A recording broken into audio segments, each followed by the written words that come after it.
the scene. He's got the voice that's mean, asking those questions that you never seen. He's got that fire, burning bright and clean. Andrew Keen making waves, break the routine on the Keen on show. He brings the heat, asking the minds, digging deep till they bleed. No sugar-coated truths, no lies to deceive. Andrew Keen, the master of the interview beat. He's got the knowledge, he's got the flair, challenging ideas with a fearless stare. With every question, he's uncovering what's there. Andrew Keen, a truth seeker, he's aware. Hello, everybody. Even in the age of Donald Trump, books matter. I went to the movie last night, The Apprentice, which is about the early years of Trump. And the book ended with a fictional recreation of Trump's meeting with Tony Schwartz, who was the author of Trump's Art of the Deal, a book which in many ways made the modern Donald Trump. As it happens, my guest today, Peter Osnos, a legendary figure in New York publishing, happened to be at Random House at the time, and he was the editor of Art of the Deal. So Peter knows a thing or two about Donald Trump and the value of books. He has a new book out today, or actually next week in November, LBJ and McNamara. And Peter is joining us from his home on the Upper West Side of Manhattan. Peter, what do you remember about that book? I'm sure you're sick of talking about it. Well, if it wasn't so important, I'd probably be more sick. Yeah. The one thing I said, I saw the movie. I thought it was a pretty good movie, by the way. I thought both. Yeah, I thought it was excellent. The Roy Cohn figure and the Trump figure really did carry the voices of the people they were playing. Two things. One is I was awfully glad that they didn't show the publisher, in addition to the person who was the ghostwriter. I was pleased about that. I was relieved. And secondly, what I say to people is the Trump that is in that book is the Trump we see today, only metastasized in a big way. All of his various qualities, mostly, in my view, now quite evil, have metastasized. I keep using as a single reference, Andrew. I happened to find myself rather improbably a year or so after the book came out at a professional wrestling event in Atlantic City. And I was there with my son and a friend. He was a teenager now, so that's why I was there. Anyway, the event had 18,000 people in the Atlantic City arena. And Trump was the promoter. And when he came in, the place went wild. This is years before The Apprentice. The only major national hit he'd had at that point was The Art of the Deal. And I remember thinking then something's going on here. And I say that Trump was already aficionados of professional wrestling then. Aficionados of professional wrestling now are where Trump finds his constituency. What is astonishing is that turns out to be roughly half the country. So that's where we are. The book was a great success on its own terms. People say, well, did he actually write it? The truth of the matter is it was written by Tony Schwartz, but it was so good in capturing the essence of Trump, rather the way the movie did last night for you, that it just was a great success and kind of forecast where we are with Donald J. Trump as we go into the election. Yeah, I agree with you on the wrestling. I'm not sure if anyone's written a book. Someone needs to write a book specifically, exclusively on Trump and wrestling, because for me, if there is a metaphor to describe him and his audience and his approach to the world, everything is wrestling. Everything is fake. Everything is a half wink and a nod to that fakery, and at the same time, an obstinate commitment to claiming that what's actually happening is true. Yeah, well, the thing about Trump, remarkable thing about Trump, and we can move on from Trump, is the question I ask is why? History's going to have to decide how it was possible that such a major piece of the American public, the electorate, knowing now who he is and what he does and how he operates, still willing to vote for him. And I don't think anybody has come up with the answer. A lot of people, there's a lot of pundits, a lot of pontification. But my view, and it's not ill-considered, is that we still don't understand the phenomenon of how Donald Trump enthralled so much of America, knowing who he is, knowing what he's like, knowing what he stands for. The truth is that young Trump in the Apprentice movie and the fellow who built the Trump Tower was a legitimate figure in the sense that he came into New York and built this great big building. But he's not a legitimate figure now. His record is such that people should recognize who he is and what he represents. And somehow, for some reason, in ways we still don't understand, it hasn't happened. And that's quite extraordinary, and history is going to have to figure out how that happened. But Peter, isn't that true of so much of history? When we look back at the past, I mean, there are so many episodes in American history, beginning with slavery, that we shake our head and think, how could anyone have accepted this as being possible? The same may be true of the background to your new book, LBJ and McNamara and America's slide into the Vietnam War. Today, we look back and think, what kind of madness overcame America that smart people like LBJ and McNamara got sucked into this absurd war? So it underlines the importance, I guess, of historians, but also underlines the fact that history is a funny thing, isn't it? Messy. I'll tell you that what is this book, which is actually LBJ and McNamara, the Vietnam Partnership Destined to Fail. That is the full title. And the answer is, that is the point of the book, really. I am able, and we can explain why, to really describe, explain, portray what it was that enabled these two men in particular, McNamara and Johnson, to make all the wrong decisions. They knew in the mid-60s, they knew that this was not a war that could be won on conventional terms, 65, 66. And yet, they couldn't figure out how to get out of it, and they went ahead. Their initial motives were, by their own measuring, honorable. To deliver democracy in the southern half of Vietnam. But they couldn't, and they didn't. And the book's purpose is to explain how that happened. So why am I qualified to do it? I'm qualified for any number of reasons. I go all the way back in Vietnam to the... Yeah, you're right. You're interviewing yourself, Peter. Let me ask the questions, you answer them. Sure. Your background before, you're a very well-known figure in publishing. You went to Random House, you edited the Trump book, then you went on to found PublicAffairs, huge publishing house.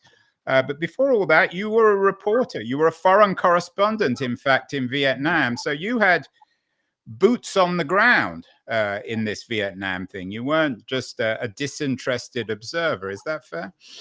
No, I mean, that's emphatically the case. I was in Vietnam as a reporter for the Washington Post for 2 years. I used to say that I was there on my terms, not the military's, because I was sent there by the Post. Who sent you in the Post? Ben Bradley. I mean, he called me in.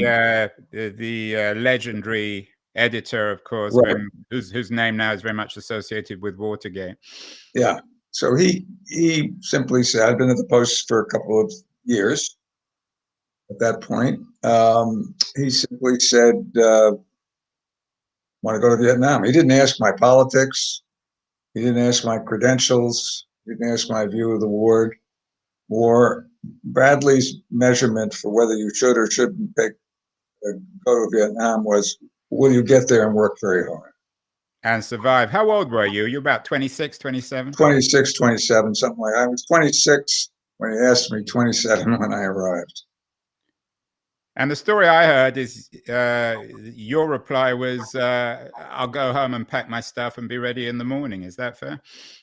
More or less, yes. I mean, it was an offer you couldn't, to borrow some language from The Godfather, it was an offer you couldn't really refuse. Well, it was, yeah, you know, and in today's world, it probably would be quite different in the sense that he didn't, or he or his editors who were my immediate, you know, bosses, they didn't scrutinize me by identity, by politics. Their single qualification was a belief that I could do the story. Energy, were your skill, parents if that's around what at you the want to time? call it. People might have thought you were a bit crazy to go. I mean, it was a dangerous assignment, wasn't it? Well, you know, truth is, it didn't, for better or worse, it was not something that I viewed in those terms. I viewed it strictly as a terrific opportunity for me, who's very, very kind of young. The war had been underway for a while, so it wasn't as it was, you know, in the mid-'60s when the first group of correspondents went there and they were forging new ground. By the time I got there, the pattern of journalism was pretty clear. I followed the pattern in the sense that I wrote about the war and the Vietnamese. I spent time in Cambodia and Laos as well. And in the end, I was able to say that I was honest to what I read somewhere, Peter, and you're a legendary figure in publishing, so you've been very successful in your life. But I read somewhere that you would something that described you as a fairly undistinguished journalist. Is that fair, or is that a bit cruel? No, not at all. Undistinguished? Undistinguished in the sense that... No, I had an 18-year career at the Post, which was, in variety of ways, remarkable. I mean, I got there as a kid. But the Vietnam chapter, was that distinguished? Were you in any way remarkable as a correspondent there? Did you? Yeah, no, I was I mean, with all due respect to whoever called me undistinguished, there were an awful lot of correspondents, and I was a good one. I wouldn't have been there as long as I was. The Post wouldn't have treated me the way they did.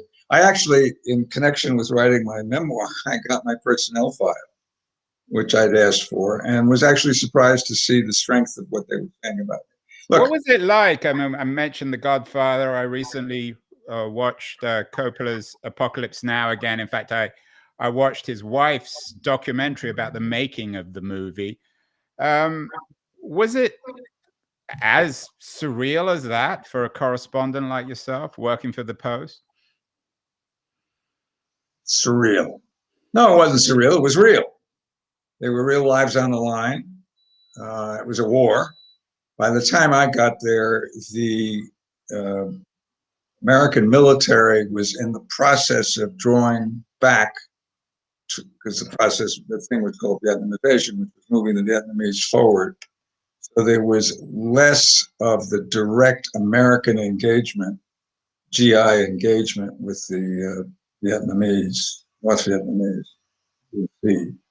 But I was also there for what was, by any measure, the biggest offensive of the war. 15 main force North Vietnamese divisions in the spring of '72 came crashing down. And, you know, that was the biggest battle. Those were the biggest battles of the war. By then, people didn't really understand what was going on anymore. After Tet, people kind of said, well, it's over because the other guys are doing better.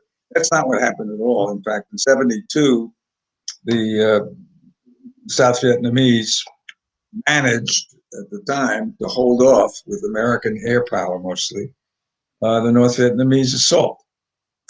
The war, Andrew, it's very simple.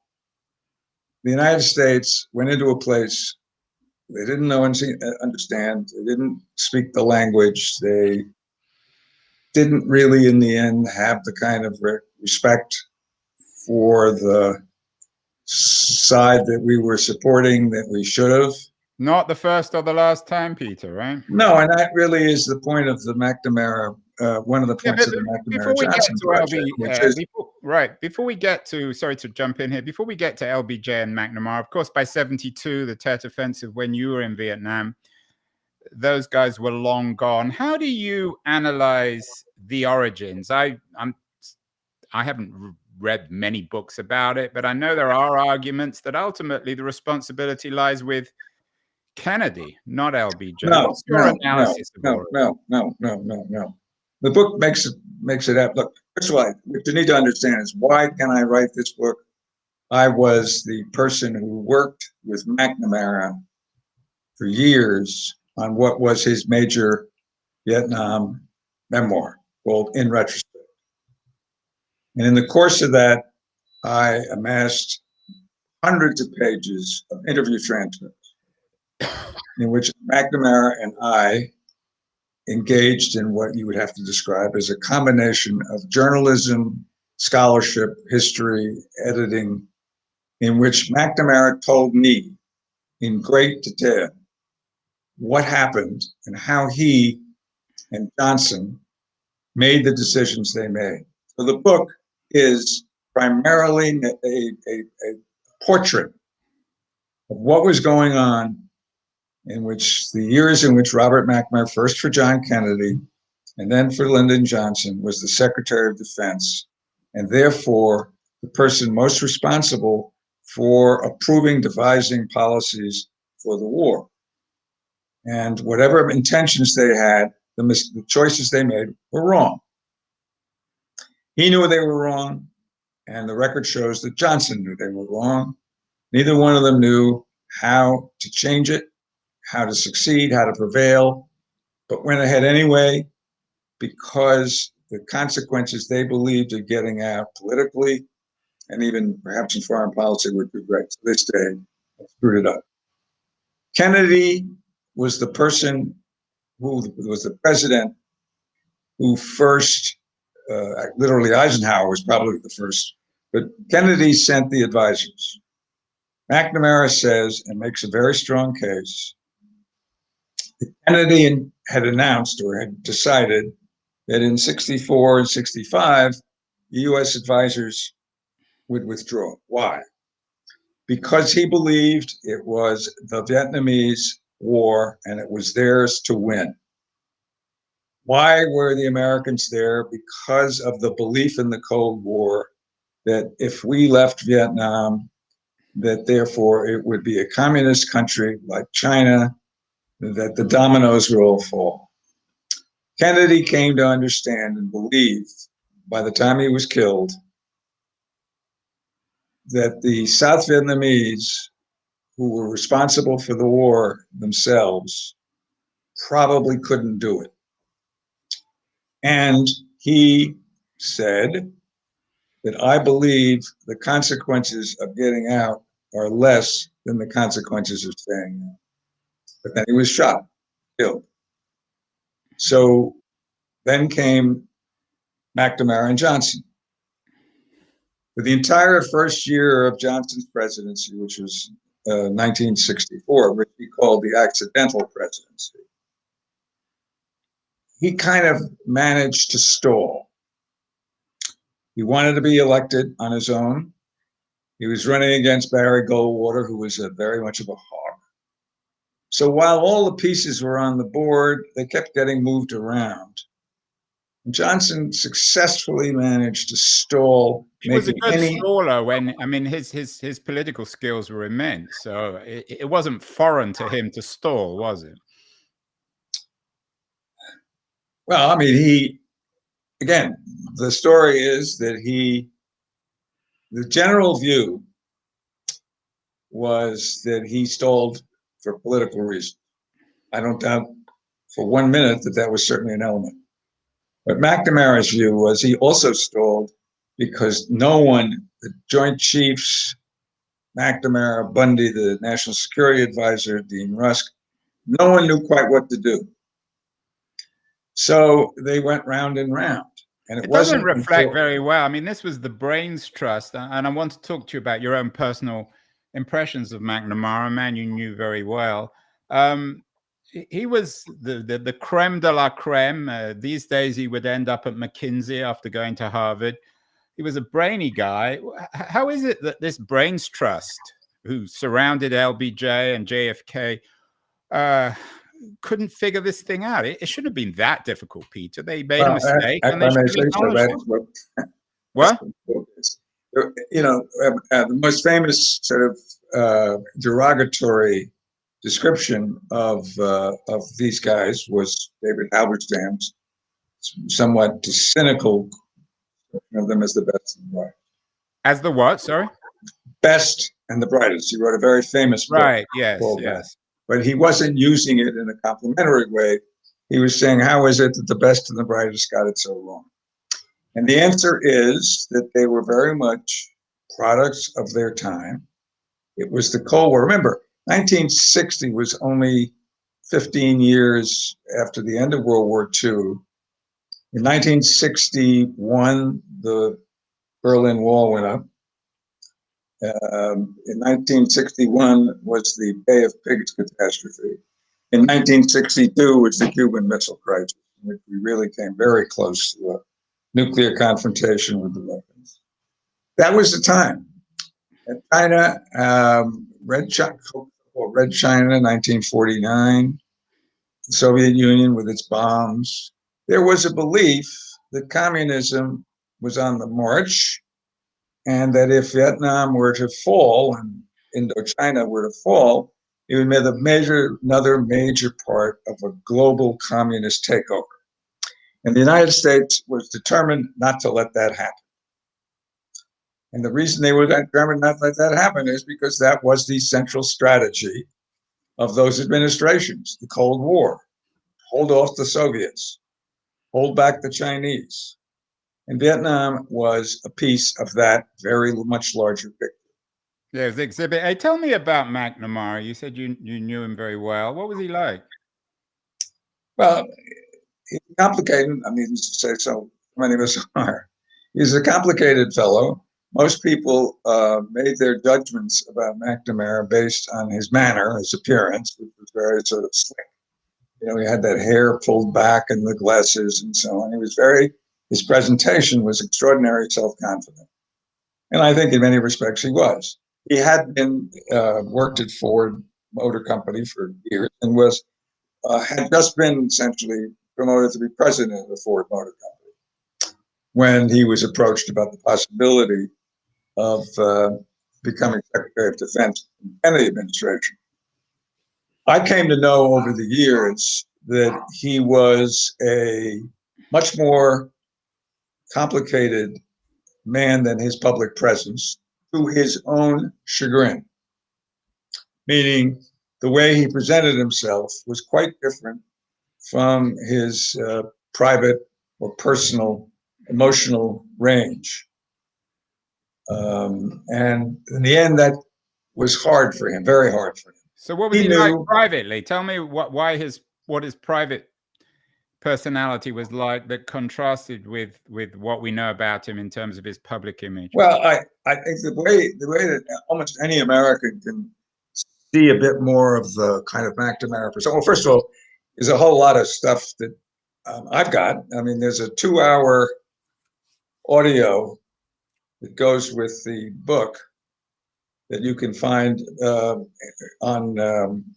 Well, it'll be Simon & Schuster is publishing an audio version of this book to come out in January, along with this 2-hour audio of me wrangling with McNamara on issues that were in the book. You hear him talking about what he wanted to say and how he was going to say it. This was my extraordinary ability to he died in 2009 and help him frame what he wanted to say. Yeah, you recorded it, Peter. Did he know? Was there any agreement that if he died, that you would publish this material? Well, we created it all. I mean, it wasn't as though there was no one else was involved. The historian Brian Vandermark, who was working with McNamara, did all the transcription. Okay, well, I mean, my audience, I hope, will buy the book, but they may not. So tell us about this guy. What was he like? Well, I've just started to tell you. He was his public presence was very self-confident. His public presence was self-confident almost to a fault, meaning there was no sign or evidence in the way he presented himself that there may be any doubt. But there was.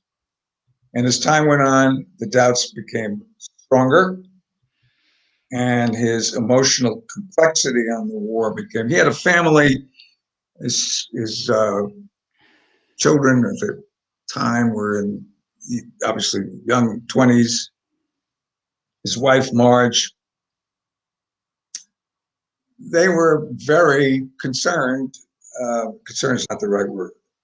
They disapproved, or they were opposed in many respects, most respects, to what was going on in Vietnam, but knew that he had a role to play and that he was playing it. So there was a kind of deep family dynamic. And as time went on, the people who saw McNamara could tell the strain that the whole experience was having on him. Should we be sympathetic, Peter? I mean, it's all very well, strains in the family, lack of self-confidence, blah, blah, but tens of thousands of people, hundreds of thousands of Vietnamese, perhaps even millions, were dying because of this war. Should we be sympathetic with him? You see, that again, Andrew, the whole purpose, if this was just another book which described, the Vietnam era, then why would I bother? The whole point of this book, I say the dedication in the front is to the names on the wall, in the Vietnam Wall on the Mall, and to the hundreds and hundreds of thousands of Vietnamese. And my dedication says it did not have to happen. The point of the book is it did not have to happen, but here is why it did. And that's what makes it different. If it was just another recounting of what happened, then it would really be, what's the point? This is from the most direct possible source, how decisions were made and why they were wrong. Did they know that what was happening was dreadful? Yes. Were they as conscious or as cognizant of the moral implications of the war as they should have been? No, not really. Although McNamara certainly, and Johnson and the others, certainly knew that a great many people were dying in a hopeless cause. You have to ask yourself, if you're a McNamara or, Johnson, by the time the war was over, was a broken man. Everybody knows that. He left office. He didn't run again. He went back to Texas. He smoked, he drank, and he died in a few years. McNamara went on to a 40-year career, first as president of the World Bank, and then as a very big, substantial advocate on behalf of all the good causes, nuclear armament control and poverty reduction and so on. He was never going to be forgiven. He knew it, and he wasn't forgiven. When we published the book in 1995, there was a tremendous uproar. How dare he write this book now when he knew what he was saying 30 years before, 20 years before? Well, the answer is that McNamara never criticized Johnson, never spoke against the war.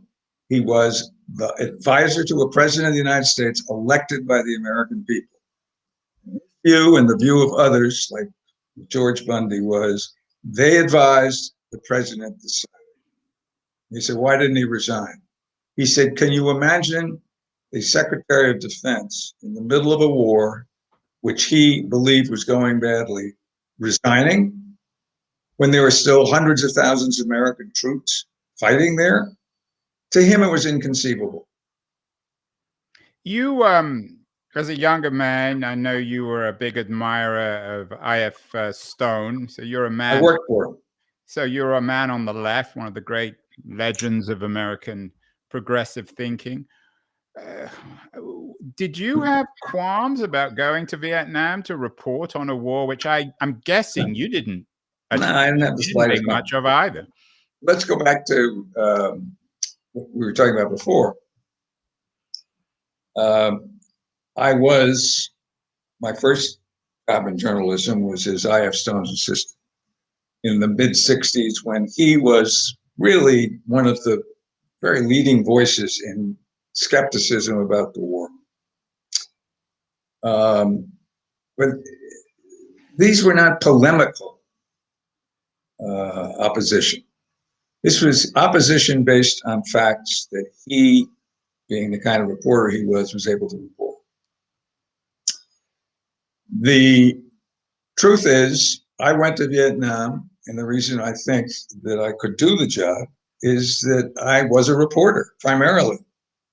I'm not an ideologue. I was not an ideologue then. I'm not an ideologue now.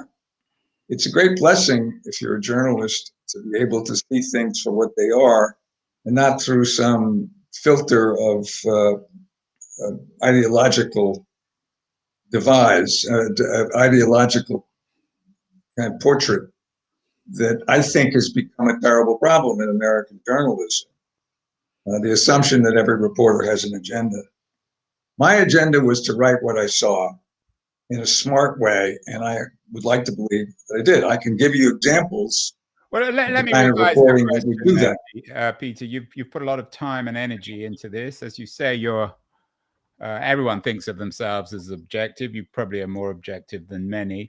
How did the research and writing of this book, LBJ and McNamara, the Vietnam Partnership Destined to Fail, given that you knew a lot about the war anyway, you reported on it for the Washington Post, you were involved in American politics in the 60s and early 70s, how did it change some of the things that you took for granted? What surprised you? How do you think differently about Vietnam today than you did before researching and writing this book? I think that what I was able to do with the book, and the reason why having been, written a great deal and been around a long time, the reason why I think this book has extra importance is that because it so clearly describes a process in which the best and the brightest made a series of choices that were wrong. The strategic and tactical decisions showed a lack of understanding of the real circumstances on the ground. And the point really is, Andrew, that exactly the same thing has happened in Iraq and Afghanistan. One of the best and smartest things ever said about the United States and Vietnam, John Paul Vance, who was the central figure in Neil Sheehan's great Bright Shining War, he said, the trouble with the United States and Vietnam wasn't that we only had 10 years. In 1 year, 10 times. There was a moment in the great Ken Burns Vietnam series, third installment, I believe, in which McNamara is on the phone with Lyndon Johnson, President of the United States, Secretary of Defense. Mr. President, Ho Chi Minh, the great leader of North Vietnam, why, he's been pushed aside. There's a new guy there running the show up in Hanoi, and his name is Lê L.E. Swan, D-U-A-N. What you had there was the Secretary of Defense telling the President of the United States that the name of our principal enemy was a name he did not know and would not know how to spell. That's a kind of ignorance. So we've done that. We did it right again. now. I take your point, and I want to end this conversation with some lessons about current American foreign policy. But I'm not sure you answered my question. I assume that none of this did this surprise you? I don't know why you would call it surprise. I mean, I studied it, and I concluded. You hadn't studied it as carefully. I mean, in researching this book, I would not have. I knew when I worked with McNamara, and I knew when I was a reporter. And remember, I also edited Clark. Well, you don't need to remember. I also edited the memoirs of Clark Clifford, who was McNamara's successor as Secretary of Defense. I edited the memoirs of Anatoly Dobrinin, who was the Russian Soviet ambassador in Washington. I did a whole lot of work. I published a number of other books about Vietnam by many, many, many significant figures. studied the war very carefully to my, part of my thing. And so when I started on this, I took all the material I had and wanted to write a relatively short, compelling narrative of how it all went wrong. And that's what the book is. How it all went wrong. What choices they made that were the wrong ones and why. You already knew, so nothing dramatically surprised you. I'm also intrigued by your insights on Johnson. Of course, as you say, he was broken by the war. He accomplished a great deal as a president, particularly on civil rights. Does this come in to any way the relationship between McNamara and LBJ and the other accomplishments of the Johnson administration, or is it parallel? History's appraisal of the Johnson administration has evolved. His domestic policies, his domestic achievements are recognized for what they were. And Johnson, from all measuring, remember we have this extraordinary cache of all of his phone conversations, which were all taped, available online. And Robert Caro's monumental biography, which, by the way, stops essentially at Vietnam. So far, it's the next volume if he gets to finish it. I don't know if there was an excellent conversation between Caro and Ezra Klein on the New York Times podcast, which is more about the Moses book, but touches on Johnson. So it's a particularly interesting memorial to his work. Well, I've spent a lot of time with, I obviously, Caro's read my book.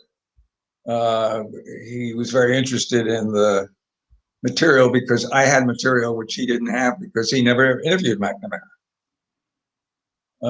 He never was able to go to Vietnam. He was going to go, and then COVID came, and he's too old to go. So he writing about Vietnam is writing at something of a distance, whereas he was deeply, deeply, deeply able to write about Johnson's political life and his domestic policy. I guess the point is, Andrew, that Johnson knew all there was to know about domestic policy and was very, very effective. He knew sweet Fanny Adams about foreign policy, except as it was defined at the time in the Cold War. He didn't know what he didn't know. We didn't know what we didn't know in Iraq, and we didn't know what we didn't know in Afghanistan. That is an American problem.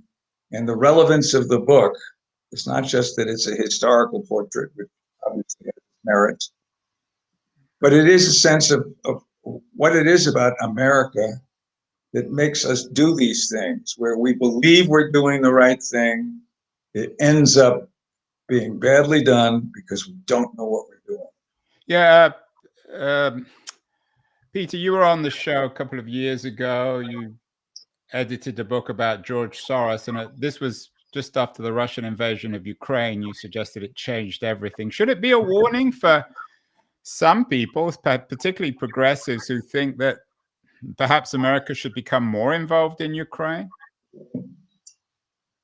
I think one of the things about the Ukraine war that makes it different, and particularly in context of Vietnam, Afghanistan, and Iraq, this is a European war in which the combatants on both sides are Caucasian, white. That makes it appear different to a U.S. audience.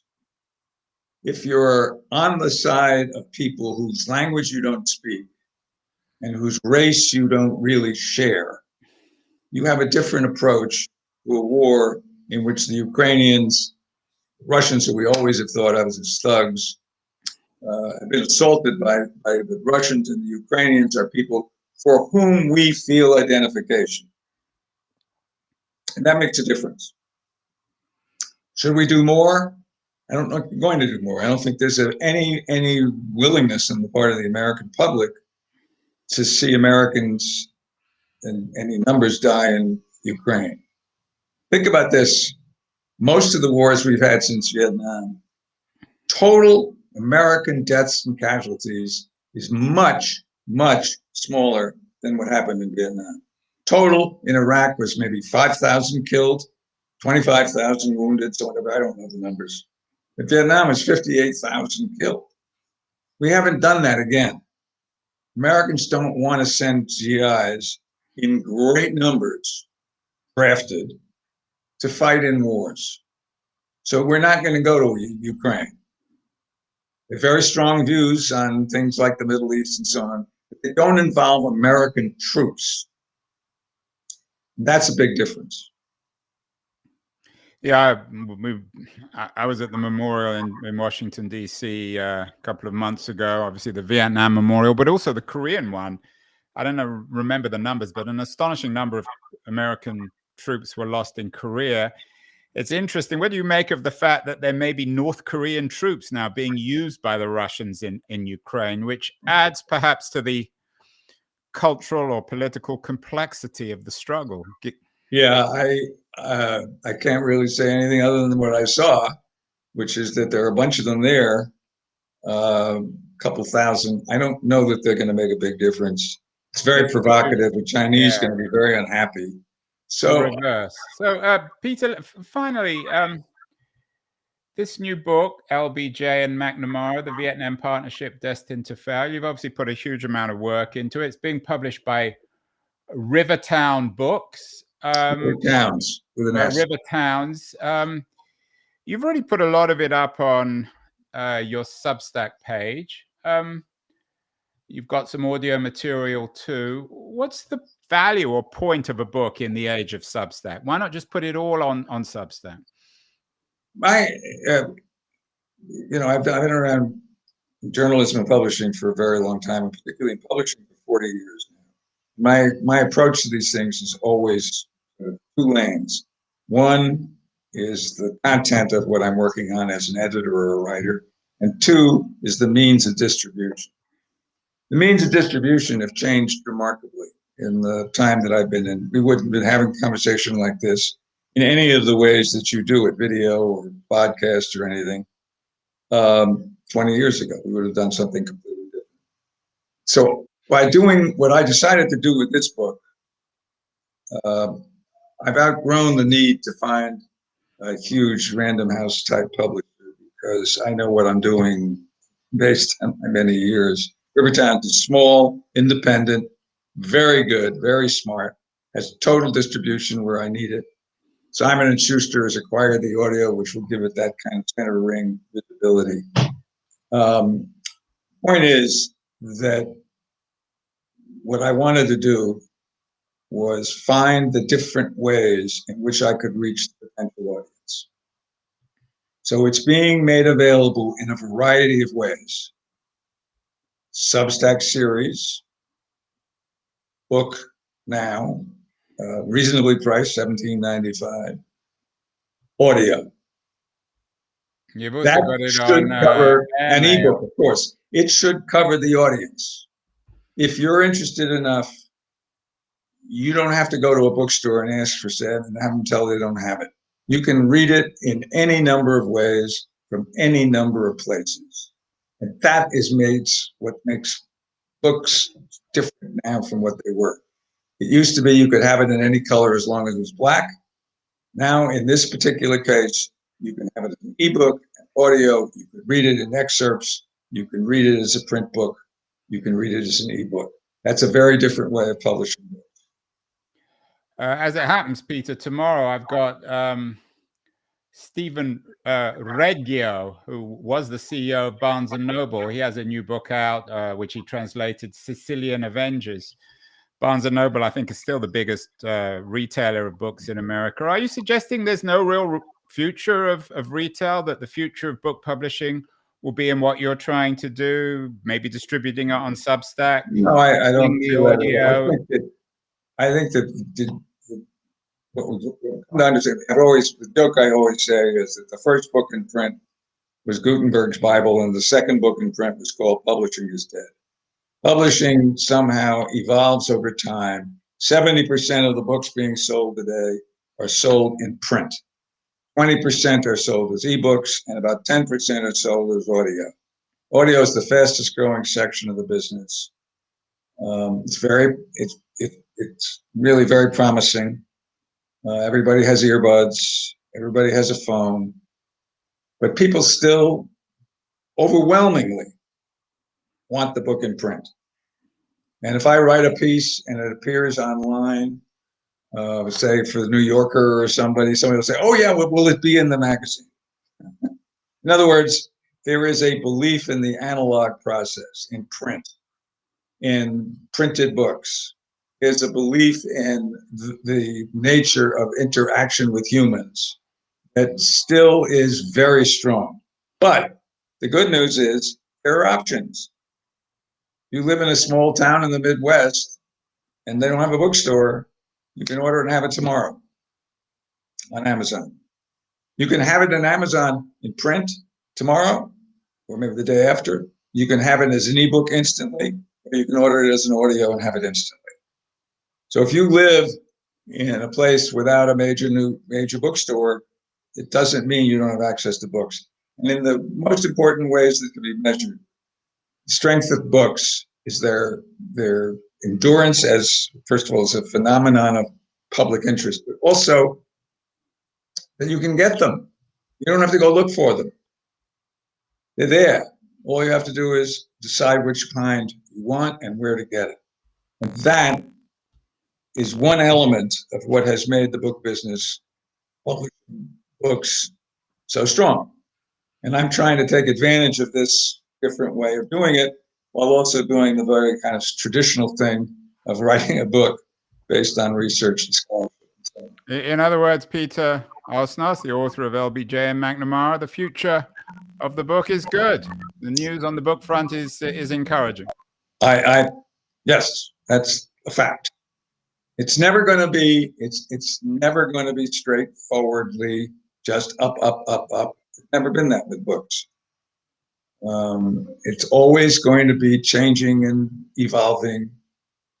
But as I said, if 20 plus years after the ebook, which was 2007, and it was really took hold, if all those years later, 70% of the books being sold are in print, and more books are being sold today than ever before.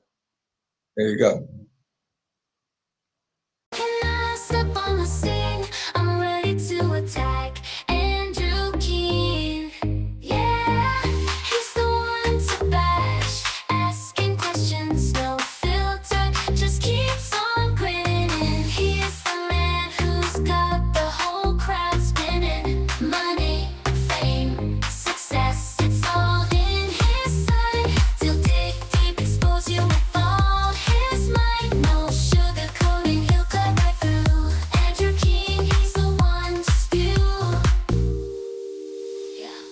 He's an expert.